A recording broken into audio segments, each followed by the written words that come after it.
안녕하세요, 여러분. 남몰래 듣는 이야기에 오신 것을 환영합니다. 저는 여러분의 이야기 친구 정미숙입니다. 오늘 이야기는요. 아내를 먼저 떠나보낸 뒤 노년에 다시 사랑을 선택하려 했던 한 아버지의 이야기입니다.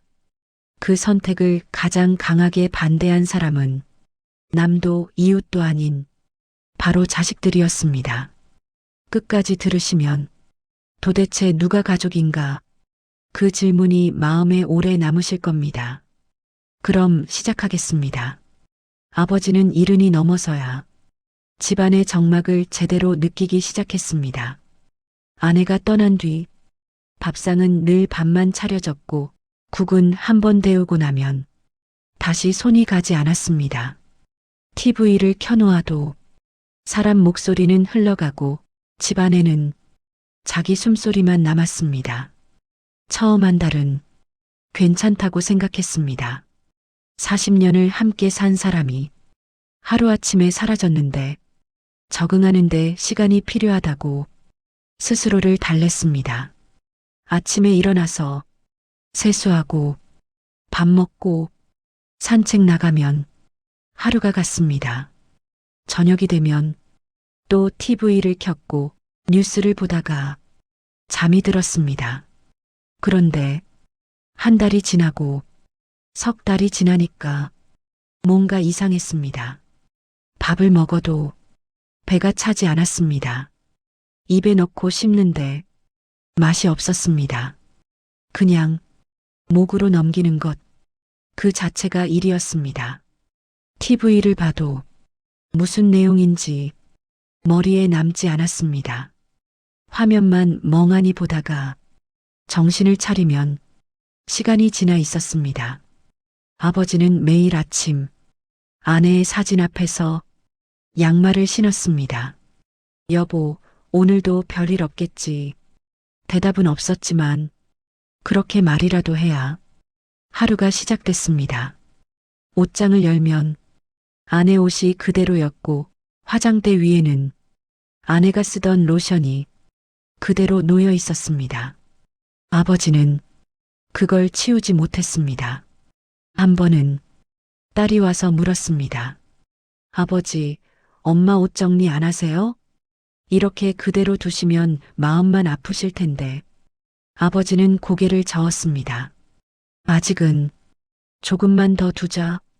딸은 더 이상 말하지 않았습니다. 하지만 아버지는 알았습니다. 치우면 진짜 혼자가 되는 것 같아서 무서웠습니다. 아내 옷을 보고 있으면 아직 곁에 있는 것 같았습니다. 자식들은 가끔 전화를 했습니다. 처음엔 자주 왔습니다. 일주일에 한 번씩 들러서 냉장고 확인하고 청소 좀 해주고 갔습니다. 하지만 한 달이 지나고 두 달이 지나니까 발걸음이 뜸해졌습니다. 전화로 바뀌었습니다. 아버지, 밥은 드세요? 건강하시죠? 아버지는 늘 같은 대답을 했습니다. 그래, 괜찮다. 걱정하지 마라. 하지만 전화를 끊고 나면 더 조용했습니다. 자식들 목소리가 집안을 한 바퀴 돌다가 사라지면 그제야 아버지는 혼자라는 걸 실감했습니다. 이웃들도 처음엔 자주 찾아왔습니다. 아저씨, 혼자 계시기 힘드시죠? 반찬 좀 가져왔어요. 그런데 그것도 시간이 지나면서 줄어들었습니다. 사람들에게도 각자 삶이 있었습니다. 아버지는 그걸 이해했습니다. 다만 정막이 점점 무거워졌을 뿐입니다. 명절이 다가왔습니다. 아버지는 며칠 전부터 준비했습니다. 시장 가서 손주들 좋아하는 과일 사고 음식 준비하고 방 정리하고 그렇게 기다렸습니다. 명절 전날 밤 아버지는 잠을 설쳤습니다. 내일이면 집안이 시끄러워질 거라고 생각하니까 설렜습니다. 자식들이 도착했을 때 아버지는 현관에서 웃으며 맞았습니다. 오냐 왔냐? 많이 힘들었지? 손주들이 뛰어들어왔습니다. 할아버지, 아버지는 손주들을 안아주며 행복했습니다. 하지만 그 행복은 생각보다 짧았습니다. 자식들은 짐을 풀자마자 각자 휴대폰을 봤습니다. 아들은 회사 메일을 확인했고 딸은 카톡 답장을 했습니다. 저녁 준비하는 동안 아버지는 혼자 부엌에 있었습니다. 딸이 도와준다고 했지만 금방 거실로 나갔습니다. 밥을 먹을 때도 말은 별로 없었습니다. 아버지가 물었습니다. 요즘 회사는 어떠냐? 아들이 대충 대답했습니다. 그냥 비슷해요. 딸에게도 물었습니다. 애들은 잘 크냐? 딸도 짧게 답했습니다. 네, 잘 커요. 그리고 다시 조용해졌습니다. 저녁 먹고 손주들은 TV 봤고 자식들은 또 휴대폰을 봤습니다. 아버지는 거실 한쪽에 앉아서 그 모습을 봤습니다. 할 말이 많았습니다. 요즘 혼자 사는 게 힘들다. 밥 먹어도 맛이 없다. 누가 말 좀 해줬으면 좋겠다. 밤에 잠이 안 온다. 하지만 그 말을 꺼내지 못했습니다. 자식들이 피곤해 보였기 때문입니다. 그리고 뭔가 자기 얘기를 하면 짐이 될 것 같았습니다. 이틀 있다가 자식들은 떠났습니다. 아버지, 건강하세요. 자주 올게요. 아버지는 고개를 끄덕이고 손을 흔들었습니다. 차가 골목을 빠져나갈 때까지 현관 앞에 서서 손을 흔들었습니다. 그리고 집 안으로 들어왔을 때 아버지는 처음으로 소리내서 울었습니다. 명절이 끝나고 집이 더 조용해진 게 견딜 수 없었습니다. 아까 전까지 손주들 웃음소리가 울려 퍼지던 거실이 지금은 너무 넓고 텅 비어 보였습니다. 아버지는 그날 밤 처음으로 생각했습니다. 이렇게 죽을 때까지 혼자 살아야 하나. 그 생각이 무서웠습니다. 그러다 동네 문화센터에서 그 여자를 만났습니다. 아버지는 건강 때문에 요가 수업에 나갔습니다. 병원에서 의사가 말했습니다. 무릎 관절이 안 좋으시니까 가벼운 운동하세요. 요가나 걷기 운동이 좋습니다. 아버지는 집에만 있기 싫어서 용기를 냈습니다. 처음엔 어색했습니다. 할머니들 사이에서 혼자 남자라 시선이 느껴졌습니다. 동작도 잘 안 따라갔습니다. 선생님이 시범을 보이면 다른 사람들은 쉽게 따라하는데 아버지는 몸이 안 움직였습니다. 하지만 포기하지 않았습니다. 집에 있는 것보다 여기가 나았습니다. 그런데 수업 끝나고 정수기 앞에서 그 여자가 먼저 말을 걸었습니다. 어디 아프신 데는 없으세요? 아버지는 놀라서 돌아봤습니다. 아, 저는 무릎이 좀. 그 여자는 웃었습니다. 저도요. 나이 들면 다 아프죠 뭐. 그게 전부였습니다. 그런데 이상하게 그 말 한마디가 하루 종일 마음에 남았습니다. 아버지는 그날 처음으로 집에 와서 TV를 켜지 않았습니다. 그냥 거실에 앉아서 창밖을 봤습니다.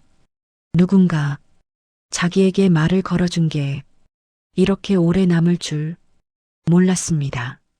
그 여자는 웃는 얼굴이 따뜻했습니다. 목소리도 부드러웠습니다. 뭔가 오랫동안 못 느꼈던 온기 같은 게 있었습니다. 다음 주 요가 수업에 아버지는 조금 일찍 갔습니다. 혹시 그 여자를 다시 볼 수 있을까 기대하면서 그 여자도 일찍 와 있었습니다. 두 사람은 정수기 앞에서 다시 만났습니다. 이번엔 아버지가 먼저 말했습니다. 오늘 날씨 좋죠? 그 여자가 웃었습니다. 그러게요. 산책하기 딱 좋은 날인데 아버지는 심장이 빨리 뛰는 걸 느꼈습니다.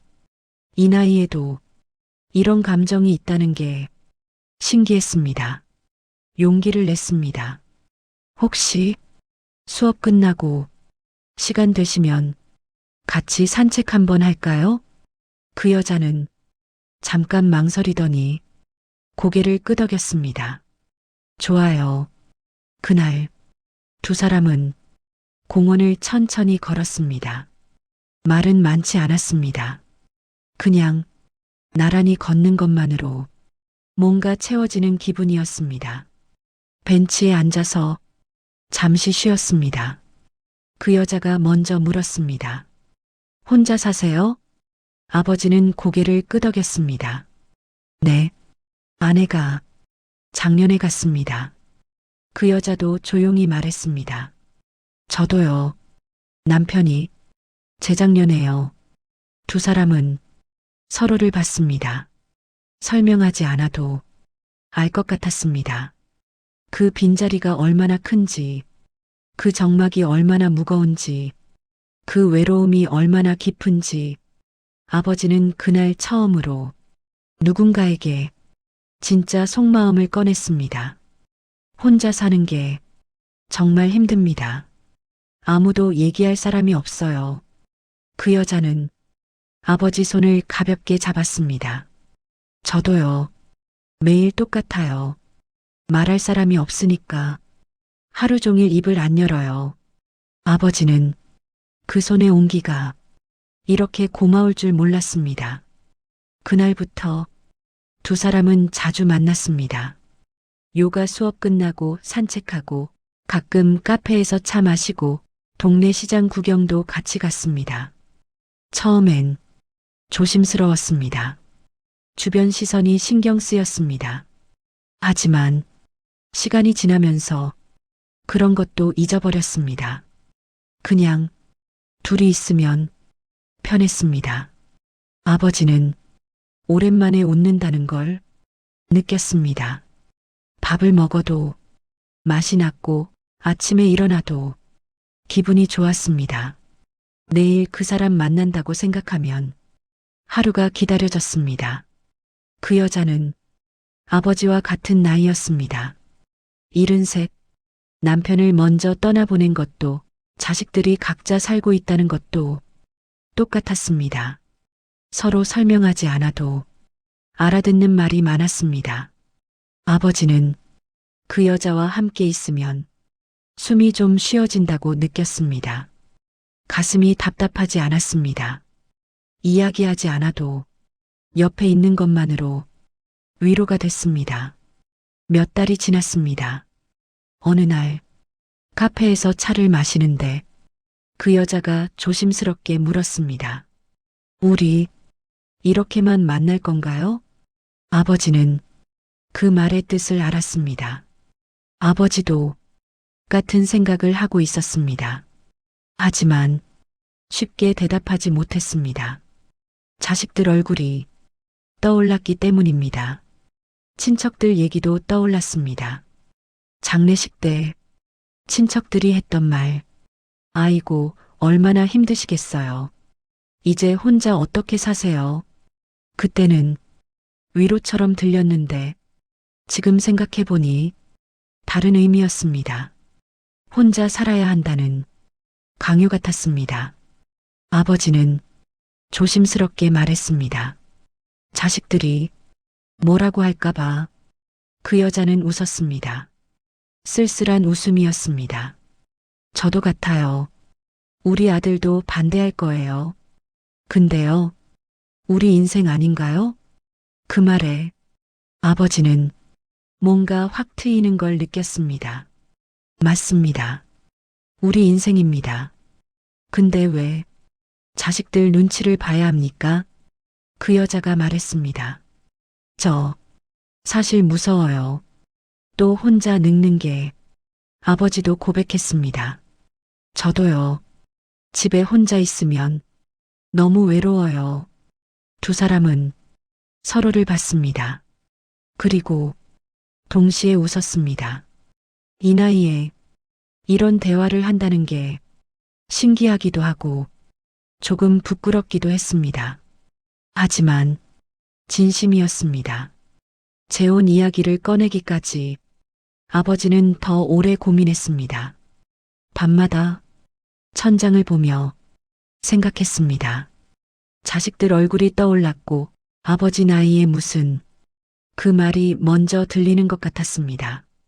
친척들이 뭐라고 할까, 이웃들이 수군거리진 않을까, 그런 생각도 들었습니다. 하지만 아침에 일어나서 빈집을 보면 생각이 달라졌습니다. 한 번뿐인 인생인데 이대로 혼자 늙어갈 수는 없다고 아버지는 결심했습니다. 명절이 다가왔습니다. 명절 다음 날 자식들을 불러 앉혔습니다. 아들하고 딸 둘 다 왔습니다. 아버지는 차를 따라주고 한참을 말없이 앉아 있다가 입을 열었습니다. 아빠가 할 말이 있다. 아들은 휴대폰을 내려놓았고 딸은 눈을 마주쳤습니다. 아버지는 목소리를 가다듬고 말했습니다. 아빠가 사귀는 사람이 있다. 잠깐의 침묵. 딸이 먼저 물었습니다. 네, 무슨 말씀이세요? 아버지는 다시 말했습니다. 아빠가 요즘 만나는 사람이 있다. 같이 살까 생각 중이다. 아들의 얼굴이 굳어졌습니다. 딸도 놀란 표정이었습니다. 그리고 첫 번째로 나온 말은 축하가 아니었습니다. 아들이 눈을 크게 뜨며 말했습니다. 아버지, 지금 제정신이세요? 이 나이에요? 딸도 당황한 목소리로 말했습니다. 아버지, 농담이시죠? 정말이세요? 아버지는 고개를 저었습니다. 아니다. 진심이다. 아버지는 차분히 설명했습니다. 아빠도 사람이다. 혼자 사는 게 너무 힘들다. 같이 밥 먹고 얘기할 사람이 필요하다. 아들이 한숨을 쉬며 말했습니다. 아버지, 외로우신 건 이해합니다. 근데 재혼까지 가실 필요가 있어요? 저희가 자주 올게요. 아버지는 그 말에 씁쓸했습니다. 자주 온다는 말 벌써 몇 년째 들었습니다. 한 달에 한 번도 제대로 안 오면서 자주 온다고 했습니다. 딸이 걱정스러운 얼굴로 말했습니다. 아버지, 사람들이 뭐라고 하겠어요? 친척들 체면은요? 엄마 돌아가신 지 겨우 2년밖에 안 됐는데 아버지는 그 말에 아내 장례식 날이 떠올랐습니다. 체면이란 단어가 그날 이후 이렇게 무거운 적은 없었습니다. 아버지는 조용히 물었습니다. 체면 때문에 아빠가 외롭게 살아야 하냐? 딸이 급하게 말했습니다. 그게 아니라 주변 시선도 있고 아버지 명예도 있잖아요. 우리 체면도 있고요. 아버지는 더 이상 말하지 않았습니다. 아들이 커피를 한 모금 마시고 조심스럽게 물었습니다. 아버지, 실례지만 그 여자분은 어떤 분이세요? 아버지는 대답했습니다. 나하고 비슷하다. 혼자 살고 자식들 다 컸고 남편 먼저 보내고 혼자 계신다. 아들이 고개를 끄덕이더니 또 물었습니다. 자식분들은요? 아버지가 말했습니다. 아들 하나 있다고 들었다. 그리고 결정적인 말이 나왔습니다. 아들이 잠깐 망설이다가 조심스럽게 물었습니다. 그럼 재산은 어떻게 하실 생각이세요? 그 말이 떨어지는 순간 아버지는 아무 말도 할 수 없었습니다. 귀가 멍했습니다. 시간이 멈춘 것 같았습니다. 아버지 귀에는 그 말만 남았습니다. 재산, 재산. 아버지는 천천히 아들을 봤습니다. 조용히 물었습니다. 그게 왜 먼저 나오냐? 아들은 당황한 표정으로 변명하듯 말했습니다. 아버지, 현실적인 얘기잖아요. 나중에 문제 생기면 복잡해져요. 그 여자분 자식들도 있을 텐데. 재산 분쟁 생기면 어떡해요. 딸도 거들었습니다. 아버지 사랑하는 거 이해해요. 근데 우리도 생각해야죠. 나중에 유산 문제로 싸우면 어떡해요. 엄마가 평생 모은 재산인데. 아버지는 자식들을 가만히 봤습니다. 자식들 눈에는 걱정이 아니라 불안이 보였습니다. 계산이 보였습니다. 아버지는 그날 처음으로 깨달았습니다. 자식들이 걱정하는 건 자기 행복이 아니라 자기 죽음 이유라는 걸. 자식들이 물어본 건 아빠가 행복한지가 아니라 재산이 어떻게 되는지였습니다. 아버지는 더 말하지 않았습니다. 설명하지도 설득하지도 않았습니다. 그저 고개를 끄덕이고 자식들을 돌려보냈습니다. 알았다. 생각해보마. 자식들이 나간 뒤 아버지는 한참을 거실에 앉아 있었습니다. 창밖을 보면서 아무 생각도 하지 않았습니다. 아니, 생각이 너무 많아서 정리가 안 됐습니다. 가슴이 답답했습니다. 자식들을 키우면서 대학 보내고 결혼시키고 손주들 용돈 주고 그렇게 살았는데 정작 자기 행복은 한 번도 물어보지 않았습니다. 그날 밤 아버지는 그 여자에게 전화했습니다. 목소리가 떨렸습니다. 미안합니다. 자식들이 반대합니다. 그 여자는 잠시 말이 없더니 조용히 웃었습니다. 그럴 줄 알았어요. 그 여자는 말했습니다. 저도 자식들 있어요. 말 안 해도 뻔해요. 다 똑같아요. 아버지는 물었습니다. 그럼 우리 어떻게 하죠? 그 여자는 한숨을 쉬었습니다. 잘 모르겠어요. 생각 좀 해봐요. 아버지는 그 말이 위로인지 체념인지 구분할 수 없었습니다. 전화를 끊고 아버지는 잠을 이루지 못했습니다. 새벽 4시까지 천장만 봤습니다. 머릿속에는 자식들 얼굴과 그 여자 얼굴이 번갈아 떠올랐습니다. 며칠이 지났습니다. 아버지는 그 여자를 만나지 않았습니다. 요가 수업도 빠졌습니다. 집에만 있으면서 TV만 봤습니다. 밥도 제대로 안 먹었습니다. 그런데 이상했습니다. 전보다 더 외로웠습니다. 그 여자를 만나기 전보다 훨씬 더 적막했습니다. 한번 맛본 온기가 사라지니까 추위가 배로 느껴졌습니다. 집이 더 넓어 보였습니다. 시계 소리가 더 크게 들렸습니다. 일주일 뒤 그 여자가 전화를 걸어왔습니다. 어디 편찮으세요? 수업에 안 나오시길래. 아버지는 전화기를 들고 한참을 말을 못했습니다. 그 여자가 조용히 말했습니다. 아버님, 저 생각해봤어요. 네. 그 여자는 말을 이었습니다. 그래도 전 아버님하고 같이 살고 싶어요. 아버지는 가슴이 뛰는 걸 느꼈습니다. 그 여자가 계속 말했습니다. 자식들 반대해도 사람들이 뭐라 해도 우리 인생 아닌가요? 우리가 행복해야죠. 저 더 이상 혼자 살기 싫어요. 아버지는 그 말을 듣고 눈물이 났습니다. 전화기 너머로 그 여자도 울고 있는 것 같았습니다. 아버지는 떨리는 목소리로 말했습니다. 고맙습니다. 저도 같은 마음입니다. 두 사람은 결심했습니다. 자식들 허락 없이라도 결혼하기로, 결혼식은 조용하게 하기로 했습니다. 식장도 작게 잡고 하객도 친한 사람들만 부르기로 했습니다. 아버지는 자식들에게 다시 연락하지 않았습니다. 말해봤자 또 재산 얘기만 나올 것 같았습니다. 결혼식 한 달 전 아버지는 혼자 예식장을 알아봤습니다. 작은 식당 2층에 조촐한 공간이 있었습니다. 여기면 되겠습니다. 예약을 하고 나오는데 주인이 물었습니다.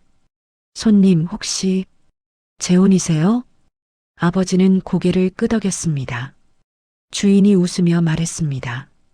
요즘 많아요. 황혼 재혼 축하드립니다. 행복하세요. 아버지는 그 말에 가슴이 뭉클했습니다. 자식들한테 듣지 못한 말을 낯선 사람에게 들었습니다. 결혼식 날이 다가왔습니다. 아버지는 매일 정장을 꺼내봤습니다. 오래된 정장이었지만 다림질을 해서 깔끔하게 만들었습니다. 구두도 닦았습니다. 거울 앞에 서서 넥타이 매는 연습도 했습니다. 손이 떨려서 몇 번이나 다시 맸습니다. 결혼식 날, 아버지는 아침 일찍 일어났습니다. 거울 앞에 서서 정장을 입었습니다. 넥타이를 맸습니다. 손이 떨렸습니다. 긴장해서가 아니라 설레어서였습니다. 아버지는 거울 속 자기를 봤습니다. 주름이 많았고 머리도 휘었지만 눈빛만큼은 젊은 사람 같았습니다.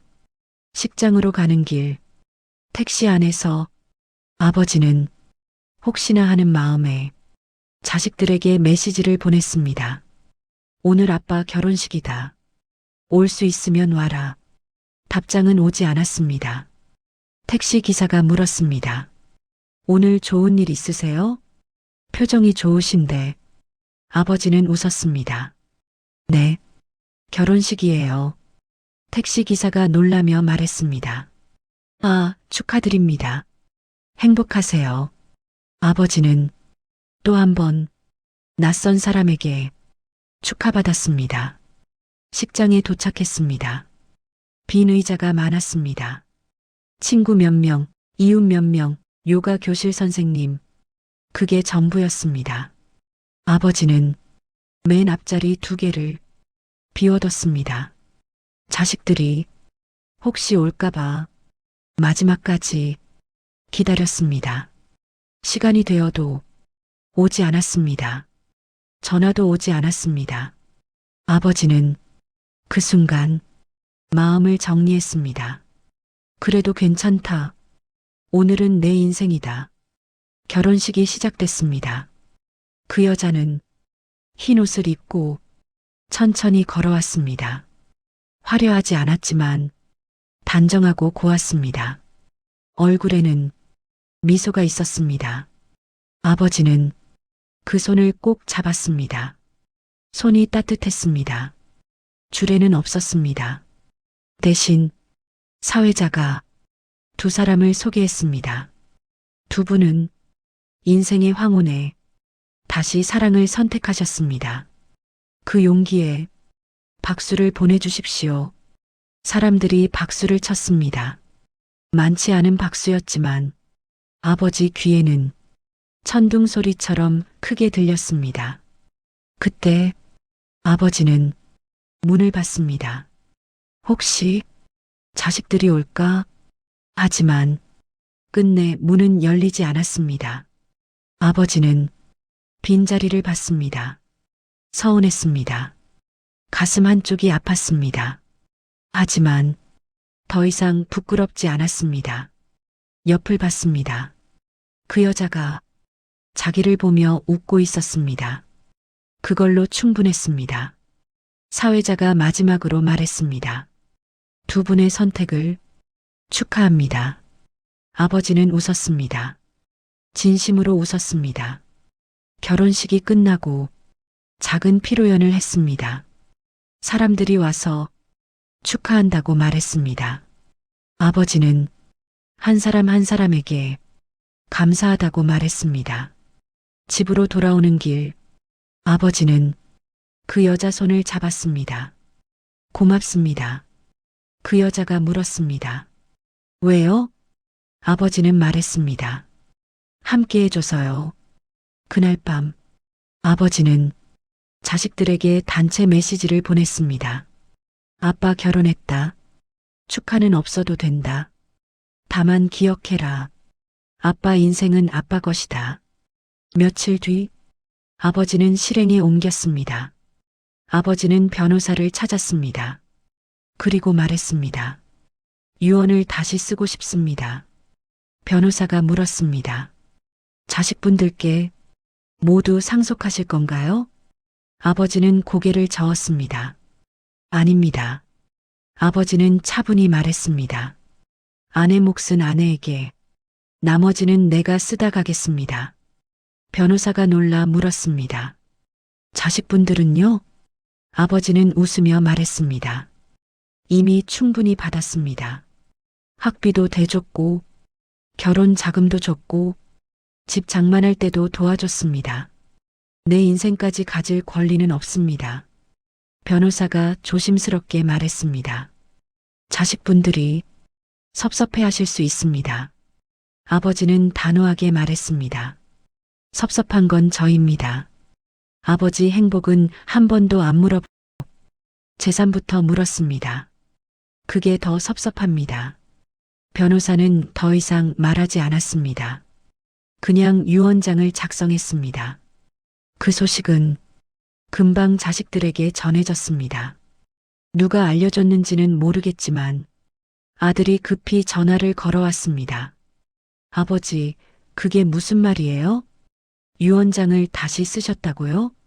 아버지는 침착하게 말했습니다. 맞다. 왜요?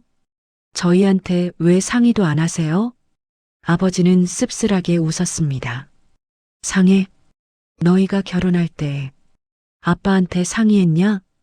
너희가 집 살 때 아빠한테 상의했냐? 아빠 인생인데 왜 상의를 해야 하냐? 아들은 말문이 막혔습니다. 아버지는 말했습니다. 너희가 걱정하던 재산 문제다. 이제 걱정 안 해도 된다. 내가 다 쓰고 갈 테니까.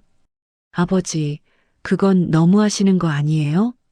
아버지는 목소리를 높였습니다. 너무한 건 너희다. 아들은 잠깐 말이 없었습니다. 딸도 전화를 걸어왔습니다. 울먹이는 목소리였습니다. 아버지, 너무하신 거 아니에요? 저희가 뭘 잘못했다고 그렇게까지 하세요? 아버지는 처음으로 목소리를 높였습니다. 너희는 아빠가 행복한 건 한 번도 물어보지 않았다. 너희는 아빠가 외로운 건 관심 없었다. 아빠가 힘든 건 전혀 몰랐다. 근데 재산은 먼저 물었다. 그게 뭐가 잘못이냐고 딸이 울면서 말했습니다. 저희도 아버지 걱정했어요. 아버지는 냉정하게 말했습니다. 걱정이 아니라 불안이었다. 내가 재혼하면 재산이 넘어갈까봐 그게 불안했던 거다. 그 말에 전화기 너머는 조용해졌습니다. 아버지는 마지막으로 말했습니다. 아빠는 너희를 버린 게 아니다. 아빠 인생을 지킨 거다. 그리고 전화를 끊었습니다. 그날 이후 자식들은 자주 연락하지 않았습니다. 한 달에 한두 번 건강 확인 전화만 왔습니다. 아버지, 잘 지내시죠? 네. 그게 전부였습니다. 하지만 아버지는 평온했습니다. 오히려 마음이 편했습니다. 아침에 일어나면 아내가 옆에 있었습니다. 같이 커피 마시고, 같이 산책하고, 같이 장 보고, 같이 TV 보고, 그렇게 하루를 보냈습니다.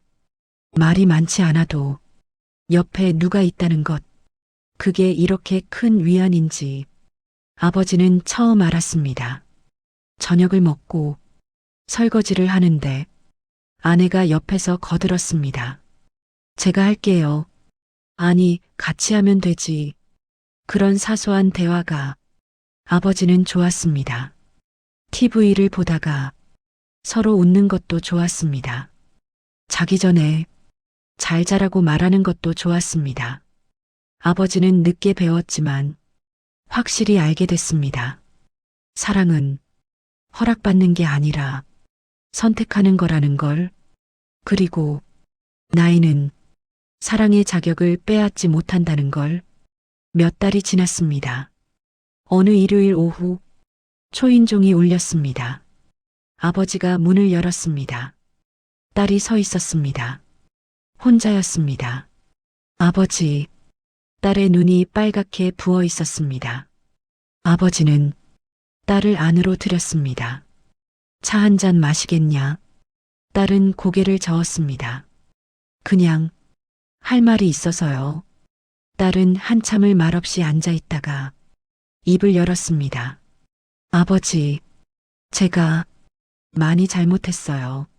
아버지는 대답하지 않았습니다. 딸은 울었습니다. 저 요즘 생각 많이 했어요. 제가 왜 그랬나? 딸은 눈물을 닦으며 말했습니다.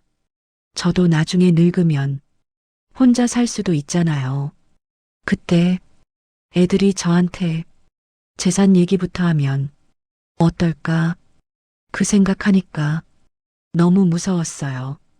저도 누군가 사귀고 싶을 수 있잖아요. 근데 애들이 반대하면 얼마나 외로울까? 딸은 고개를 숙이고 한참을 울었습니다. 아버지는 그제야 말했습니다. 너희가 나를 아버지로만 봤지 한 사람으로 보지 않았다. 딸이 고개를 들었습니다. 아버지는 차분히 말했습니다. 아빠도 외롭고 쓸쓸하고 누군가 옆에 있었으면 하는 그냥 사람이다. 아빠도 사랑받고 싶고 손잡고 싶고 같이 웃고 싶은 그런 사람이다. 딸은 눈물을 닦으며 말했습니다.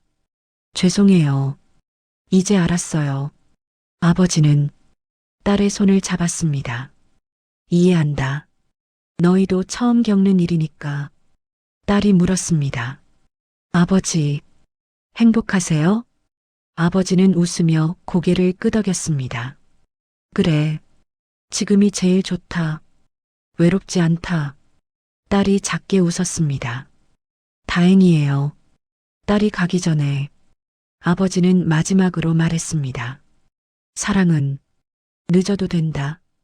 존중은 언제나 필요하다. 딸은 고개를 끄덕이고 집을 나섰습니다. 아버지는 딸의 뒷모습을 보며 안도했습니다. 자식이 조금이라도 이해해 준 것, 그것만으로도 고마웠습니다. 문을 닫고 들어오니 아내가 물었습니다. 괜찮으세요? 아버지는 웃었습니다. 그래요.